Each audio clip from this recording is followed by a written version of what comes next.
at his fucking face. So His fucking face on your face. I love it so much. I started watching Amanda the Jedi. Every so often, I think she takes things Too seriously. Yeah.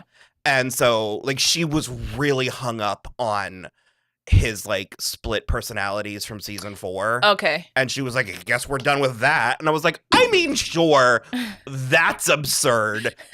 But for me, that was just a plot device that let crazy stuff happen. Like, I'm not really hung up on the psychology behind it. I also don't think he had a split personality. He was, like, having a psychotic break.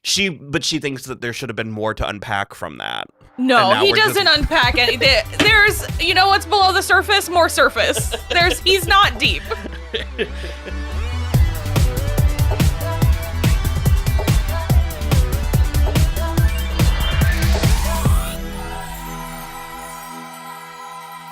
Hello, everybody. I'm Will. And I'm Kristen. And this is So I'm Watching You, Season 5, Episode 8, 9, and 10. But mostly the whole season. The end. Yeah. The season, the show, the last episode.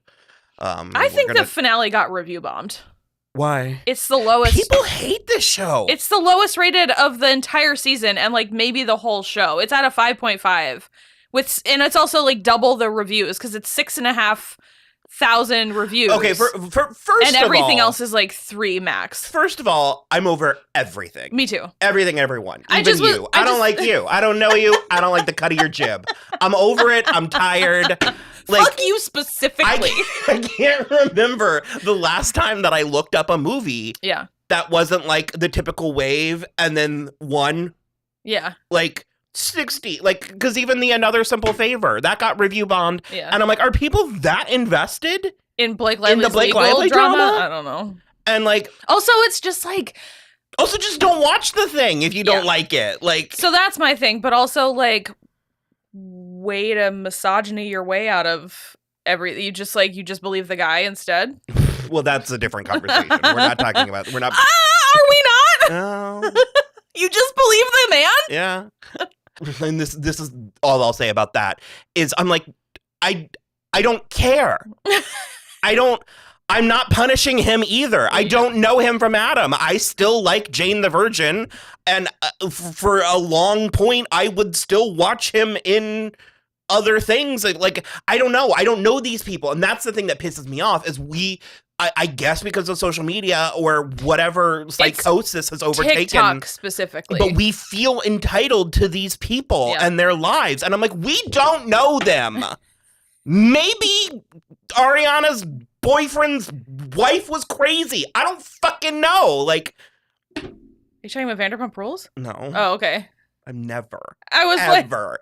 If I'm saying the name Ariana, I'm never referencing Vanderpump Rules. Well, that's why I was like, boyfriend's wife. I was like, that's no, but we just like we get so bogged down in it, and I'm just like, I don't know, I don't care. I'm trying to watch a movie. Yeah. And so, anyways, I'll be shocked if Will keeps that. He probably will because he's like, I pull can't that for a reel. He's like, I can't fix this. You've made your bed.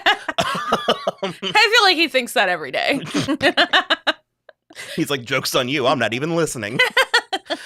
No, I don't know. It's so stupid, but I'm trying to get back on track with you because, like I said, we mostly just love this show. Yeah. And if you want an actual explanation for it, I like its sensibilities. Mm-hmm. I like its sense of humor. I like that it's wicked and dark. I like the actors. I think that they have a very consistent caliber and quality of actors. Like when we saw Anna Camp was in the opening credits, I had no idea. I didn't watch any stuff. Me neither. But it just fit. It felt right. It's like, how has she not already been on this show? And as I've said a handful of times, I was kind of surprised. Like, I was kind of surprised how much I like Penn Badgley. Mm-hmm. Like, I think because Dan's such a drip. Yeah, but again, I mentioned it in one of our other episodes, but to me, it's very like Nina Dobrev in Vampire Diaries, where it's like, she seems awful, but then it's like, you get to a certain point, and you're just like, oh, are you maybe the greatest actor alive? No, because there were so many points I'm like, he's actually a good actor. Yeah. Like, and most importantly, he knows what he's in and he meets the tone. He does do that, and also I think he's got like an ironclad grip on Joe, Mhm. the character. And okay. It's got to be because he hates Joe himself. Of course. Yeah, I mean, of course. And I do want to say one thing that I feel like it's very on purpose, because we see it in most of the seasons, and it's something that really struck me finishing this season. There is something about the way he positions himself physically when he's jerking off specifically. It's pathetic. Disgusting. It's so gross. And I think it's so on purpose. It's so on purpose, and it's so gross. Because he's actually so appealing Yeah. through so much of the show, except for the times when it's supposed to be sexy and then it's sexual and then it's revolting. Right. Every once in a while, it's like, oh, he does look like probably a stallion in bed. And then it's like the first time he has sex with Beck, it takes like 15 seconds. And then it's like when he's jerking off in the bushes, he's very like hunched and like he's ashamed of himself. It's very funny. And he did it once or twice in this season too. And it's just like, yeah. It's great. It's so gross, and I appreciate it as a physical act. And I also like a piece of acting. Yes, yeah. And I like the 1 foot out reality that this exists in, where it's largely realistic. It's mostly realistic. We're not dealing with Riverdale levels, but maybe season 2, halfway into again, the I found the whole season 4 dissociative plot hilarious. To me, that was there was no you expect me to believe. It was LOL. Of course. Keep going. Yeah. And I think especially because that was the major twist of the season is that he was actually doing this, but he didn't remember doing it. And that's the thing that's interesting to me. And actually, to me, if anything, that reveal was less preposterous than the initial. That Reese was actually running around doing this stuff. Yeah. I will say that I think, and we mentioned it in our first 2 videos, but you could definitely tell this season, especially in episodes 2 through 5, that we were starting to run on fumes. Bennett Bronte. Fuck. How did you end up feeling about Bronte? Pretty good, actually. Did you? Pretty good. I think, and the reason I say that so directly is because I was turning on her a little bit when she was like, no, I'm still all in. But I think that that's actually kind of a legitimate emotional journey for a character like her. I was literally about to say... it's very this, and then you've come out the other side and you're like, wow, I was a fucking idiot. It's basically like every relationship you have when you're 19.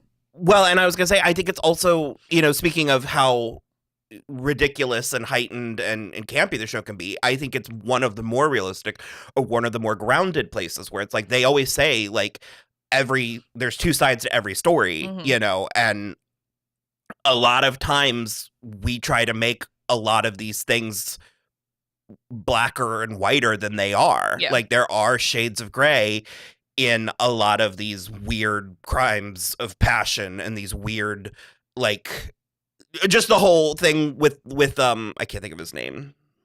The guy that he killed in the fireplace. Clayton.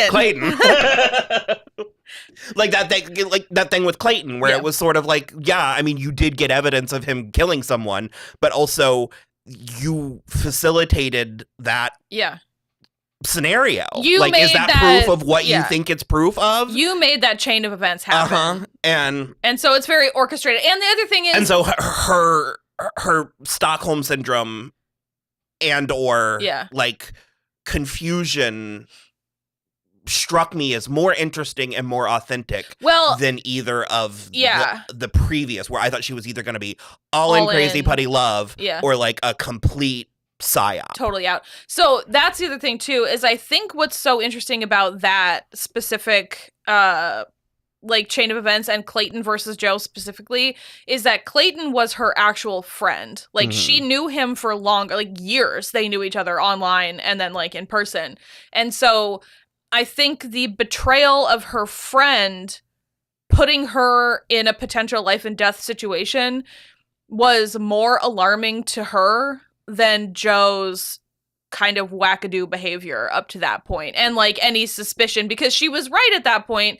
Everything that they had was circumstantial, and she realized that Clayton was only trying to like exonerate his dad, Dr. Nicky, and so it's like in that instance, yeah, that killing was self-defense, but it's like it was a little extreme. It was very extreme, but yeah. But it was technically self-defense. And so it's like watching her basically, especially in the episode The Dark Face of Love, where she is like giving her statement to the cops. It's like watching this journey from like the beginning when she knew Beck all the way through to like the present day at that point, and watching the journey she goes on, and then being able to continue watching the journey after, especially when she starts getting voiceover stuff, is like, I mean, I really think they hit it out of the park for the final season. I really dug it. Well, and especially when you consider, like, I'm going to go to like a Scream place with the whole sequel, like trilogy logic, where it's like traditionally when you get another season to a show, you're sort of expecting it to expand upon the world and sort of top the previous installment.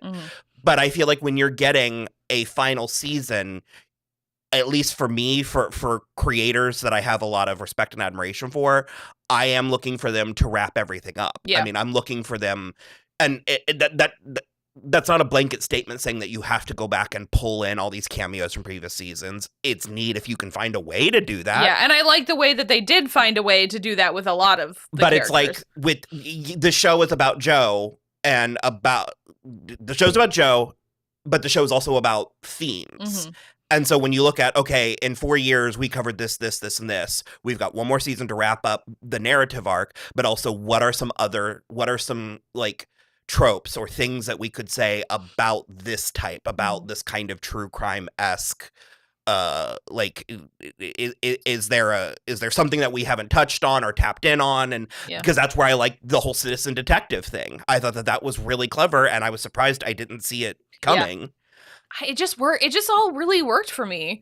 And I guess if we wanted to get back into like the actual like last 3 episodes, we can like go through them a little bit, because I don't want to just jump to the end and say like where everybody wound up. So yeah, I mean, that's the other thing too, is like this is definitely a very like easily digestible show, because it was like in episode 8 we picked up pretty closely after episode 7 left off, with Bronte waking up chained to Joe's bed, and she's like, what the fuck is going on? Also, her ankle is hurt because she fell on her butt. But I like that there was a handful Wink. I like that there was a handful of things the show withheld from us, but didn't act like it did. Because both her ankle and his like arm, we were like, oh, that's weird. We must have forgotten, or we must have not like clocked that, because the show was treating it so casually. And then both of those things were reveals later. Because it turns out he hurt her ankle. So because I even said, I was like, did he misery her? Yeah. And then he put an extra key to the cage in his arm. Even just talking about it hurts. On the off chance that Kate and Nadia and Marianne, who is alive, were working together and got him trapped in there. I don't even care that it's contrived. No, it is a little contrived, but so regardless, she's awake up there, and he has gotten her a gift. That's the other thing I want to say. The people complaining about that stuff, they don't understand the art of the soap opera. Correct. You have clearly never watched one single telenovela, and there is a certain amount of give and takes. The door swinging, it's always going to swing one too many times. Like the absurdity is part of it, of course, which is why we always are like, these people were watching Riverdale wrong. They thought it was real, like because they thought it's like, no, this is a whole thing. It's a whole thing. And part of it is pushing it, because I even said in our previous episode where I was like, this show had me on the ropes. Like episode 5, I was like, man, I don't know if I can keep watching this.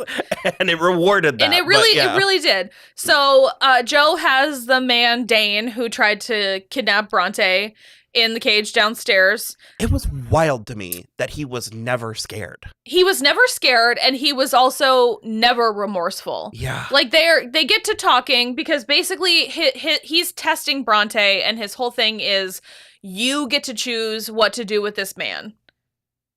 whatever, if you want to let him go, if you want to do this, if you whatever you choose How is you wanna what kill we'll him, do. yeah. And so she gets to talking. He's very Joe Yeah, I Rogan did it, and I'd do podcast it about again, it. Yeah. too. Except for he very specifically is like, I'll be more careful next time. And she's like, what? And so it's like he had zip ties in the van. You can use your imagination what he was going to do to her with the zip ties and stuff. So she does end up letting him go. Which was the wrong move. Well, it was and it wasn't, because Joe just immediately No, that's what I bashed mean. his- Joe or was like, stabbed "Oh him. no, that was a test. We were killing him." Well, okay, he let her believe, I think, that it was fine, and he went and killed him, and she was like, we have his address and everything, like she took his wallet and all kinds of stuff, and so like we'll be able to see if he does anything again, and then we can whatever. So she was still, I think at that point she was still on board a little, but not entirely. We got Lady Phoebe back. I thoroughly appreciated that, even though it was just one episode. Yeah, She was such a standout from season 4, so good. and bringing her in, and the Nadia. I liked Kate. Yeah. I didn't at first, but by the Well, you're not supposed to at first, because you think she's like seeing through all of Joe's bullshit. by the time we got down to it, I was like, this might as well, like, she might as well be the one, the victor. And the fact that she was able to... Also, what's her name? Charlotte Ritchie or something? Mhm. Yeah, she's fantastic. The fact that she was able to work with Nadia and Marianne, because the Marianne one bummed me out the most. Yeah. Because we thought she was dead. Yeah. It was like twice. It seemed like she was dead in season 4. So... Because other than the other one that really bothered me was Jenna Ortega's sister. Yeah. That one's real. Those two, I don't know. I think the other reason why Marianne stuck out, well, I like Taddy Gabrielle, but I think because she was in 2 seasons, she was in 3 and 4.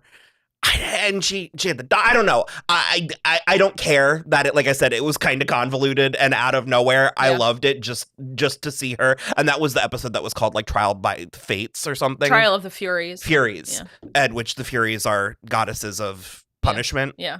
And so having the 3 of them being the Furies was so good. Yeah. And even her kind of interaction and conversation with Bronte.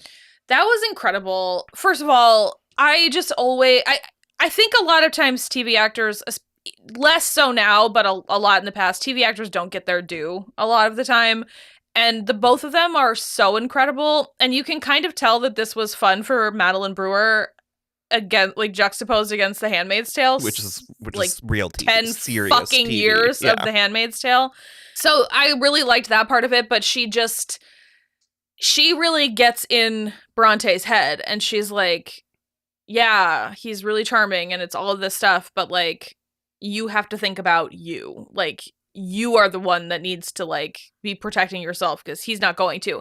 And I think that's something really interesting that we've seen throughout every season, and especially what I said before, and what you talked about too, where it's like, we want it to kind of get bigger, but it also has to follow this same like pattern. There's nothing below the surface of Joe. It's just more surface. He insists that he's looking for somebody who can like match his intellect and his, snootiness and like all of this stuff. But it's really like all he's looking for is a simp, basically. Someone to think he's the best.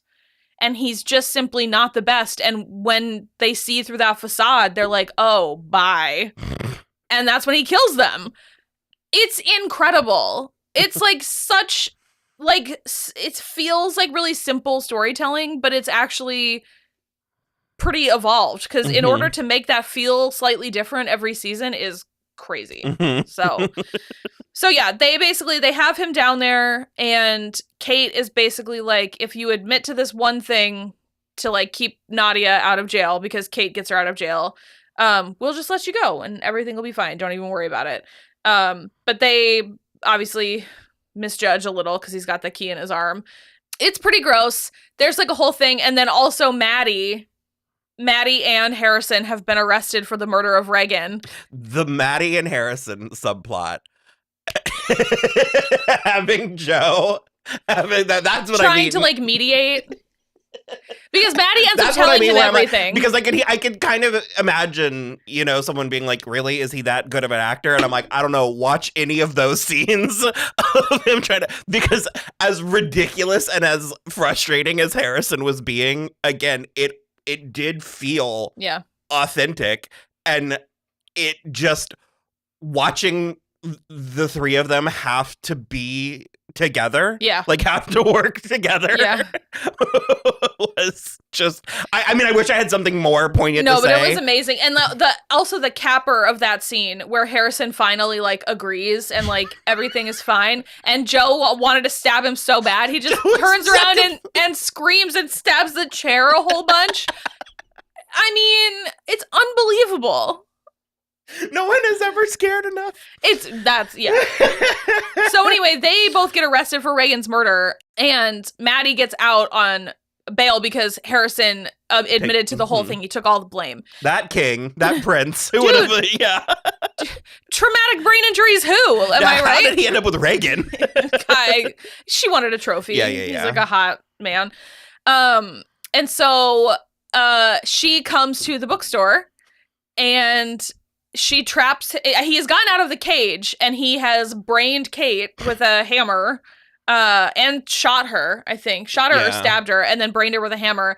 And Maddie... Everything, as much as we did enjoy it, everything at this point was one thing too many. It was kind of a Scooby-Doo. There was one person too many. There was one sort of like too many. There, because you reach a point where there's like 6 people, clamoring through this bookstore in a 1 block radius of the bookstore. And so Maddie comes and she dumps a whole handle of vodka all over and lights the bookstore on fire after she has locked the outside cage, which he does not presumably have another key to. And so he is trapped down there with Kate on fire. She gets him to admit to one of the things. It was with Nadia. Yeah. And then she sends that to Nadia so she can get it to the authorities. And then Bronte comes, and you think for a minute she's gonna get Kate, but she also seems like she feels her pulse, and it seems like Kate is dead, and so she takes Joe out, and then the whole next episode they are on the run. What was that moment? She looked at Joe. Was he alive or something? Yeah. It was. She was disgusted by him, but then she realized he was alive, and she was like, "Something happened." Shit. And the way that the camera, it was almost like it wasn't quite a push pull, but it was like the way the lighting changed. It almost was like watching her become possessed. It was really cool. Absolutely crazy. So they get out while the bookstore is aflame, and then the Bronte's Inferno. Yeah. Oh my God, it was so funny. And so then the whole finale is them like running away to Canada, trying to get to Canada. It's really good. Bronte is like pulling it off okay, where she's like, I'm scared that we're gonna get caught and all this stuff. And then Joe is on the phone with what's his face from the previous seasons, getting new passports and trying to talk to Henry on his video game. Poor kid. It's wild. I think he's gonna be okay now. And so so the whole thing, they find basically like an unbooked Airbnb mansion.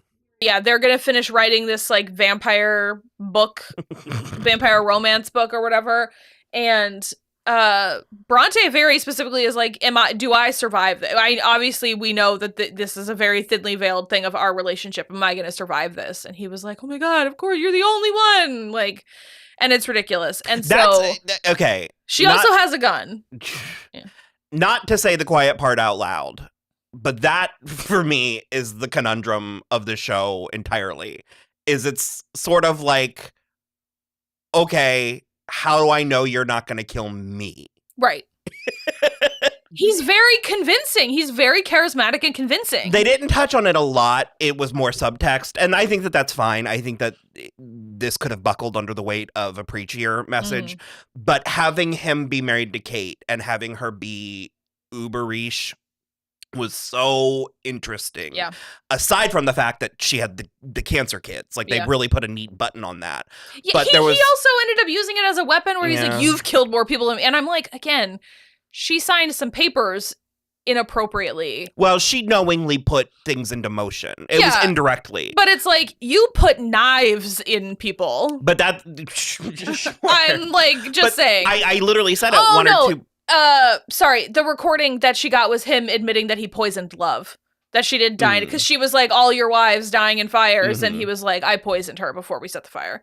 I mentioned at one point where I was like, you can't be that rich and not have blood on your hands. Of course. It's like when people get precious about, like, you know, presidents or stuff, and I'm like, every president has, like, it's part of being powerful. Like, it's part of being wealthy. It's why you have to make choices where it's not like the trolley problem. There's a bad option at either end. You have to make a decision sometimes. And so I found, and I think it was very evident in Kate's performance, where I feel like of all of the brides, she sort of was the ballsiest. Yeah. Because her wealth gave her protection, gave her power. Absolutely. And she's also dealing, again, in a world where it's like, she's responsible for a lot. I mean, she may not be stabbing people to death, and that's part of her character arc, but it just, like I said, it was mostly subtext, and I think that was correct, but the places that my mind went watching this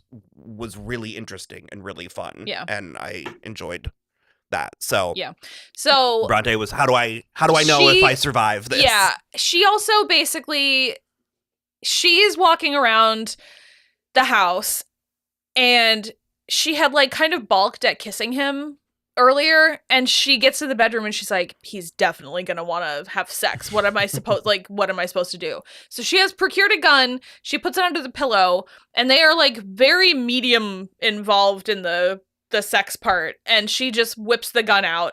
I actually loved so much that she made him redact everything he put in Beck's book of poetry. And I didn't get it at first. I was like, is this just some weird exercise to like make him feel bad? Like, it's not gonna work. But she ended up republishing it with all of his redactions taken out, which I loved a lot. That was another thing that I liked. I just liked how everything kind of like, it all came full circle a little. Yeah. It's to be desired, but it not necessarily expected. Required, yeah. Yeah, that the show ultimately did end up being about, or certainly paying respect to the victims. Yeah. That, I was very pleased that Beck was such a presence this season. Me too. And because, I mean, she's in the one episode, but it's like a handful of other episodes Elizabeth is there as sort of like dream sequency type stuff. And it made all of the cameos feel less gimmicky because it was more so like chickens coming home to roost. Well, and also it goes back to the, like, because Kate has so much money, Joe is now a public figure. So he is essentially free reign to talk about on the internet and whatever. I mean, I liked it. Really good. Really good. So basically, we can wrap up. Basically, at the end, Bronte, she hasn't shot him. He's shot her. They're running around the woods. She's trying to, like, evade him or whatever. He gets her and drowns her in the lake. He also kills that kindly cop. I was sad. No good deed. Like, tried to help. That's my least favorite trope. Although, I mean, tropes are tropes. I mean, tropes are tropes. Yeah. So he drowns her. So I'm starting to think Joe might be a bad guy. And so he thinks he's kind of getting away with it, but then there's actually cops like surrounding him, and it turns out Bronte was playing possum in underwater apparently, and she's got the gun on him again, and then they get him. Essentially, she does shoot it. She shoots his dick off. She, at the very least, shoots him in the very upper thigh. Well, she did. She did. She shot him enough for there to be jokes and memes, about it. Memes, yeah. I'm not surprised. Surprised isn't the word I want. But how did you feel anyway about when he was cornered? Him being like, "Kill me, kill me." It checks out. Yeah. I thought it was. Because he literally was like, he can't be alone. Sure. He can't. That's the whole. There was part of me that wondered. Purpose. I'm like, part of me wondered. I was like, is he too vain?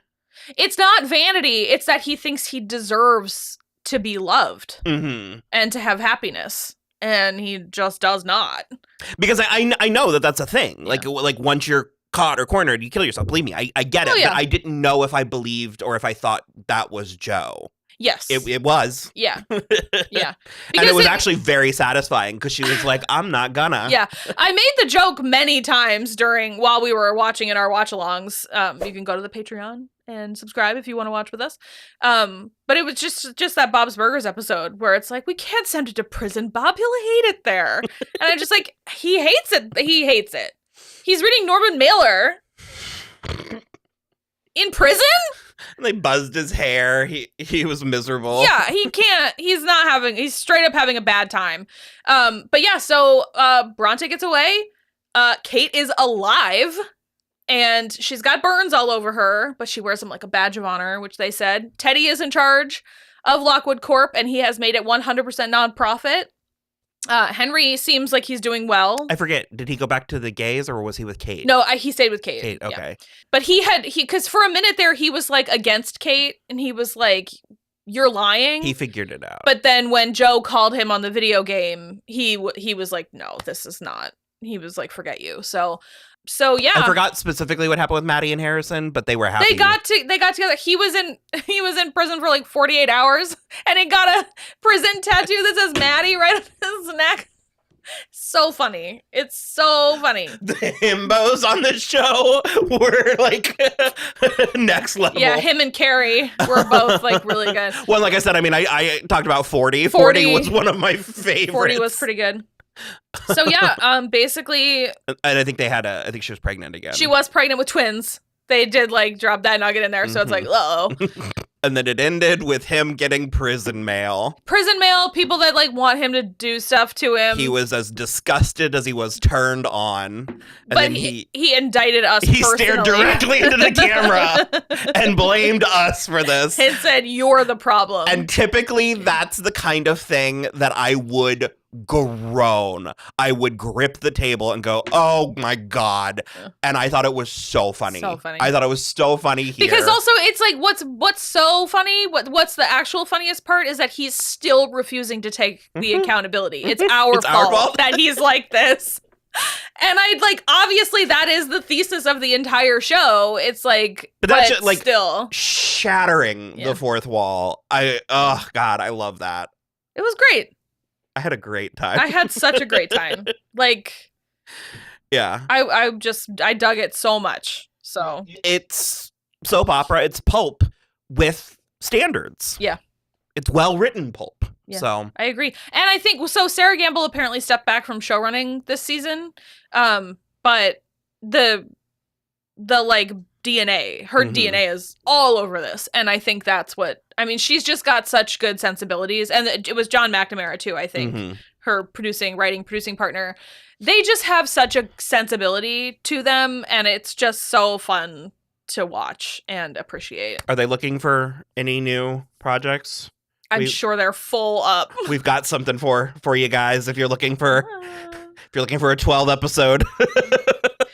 Up to 3 seasons. Actually, they don't have anything producing. There's nothing else coming up. Let's see. Or writing. Not for Sarah. I'm sure they're working on something, but there's nothing here yet. But yeah, wow. I've got an anthology show raring to go. Let's see. Who represents Sarah Gamble? All right. So, yeah. Yep, that was that. So good. Sorry it took so long. We've had a week. Also, 40 previous years. So, bye.